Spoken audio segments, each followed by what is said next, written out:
Welcome to Go Mandarin Grammar. 华语语法战士。Today we are going to talk about causative sentences in Chinese.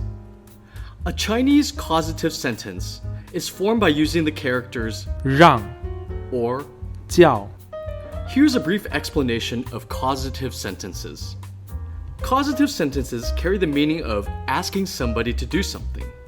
The English equivalents are words such as to let, to make, or to ask. The sentence pattern in Chinese is the same as in English. Here's a sentence. The teacher asked the students to do their homework. Let's replace the verb asked with 叫。 The Chinese sentence then is 老师叫学生们做功课。 Isn't that easy? Let me quiz you. The mother asked the child to help with the housework. How do you say that with the verb? 叫。 Yes, it's 妈妈叫孩子帮忙做家事。 looks like you got it. In Chinese, 让 and 叫 basically have two meanings. One, we've learned, is to ask somebody to do something.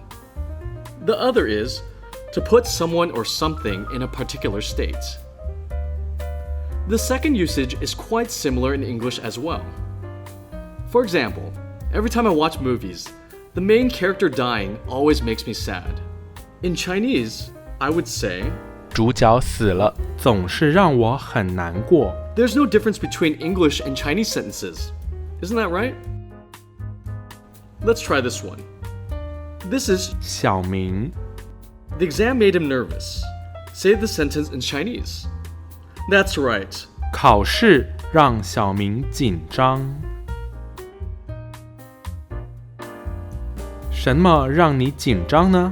What makes you nervous? So that's causative sentences. See you next time.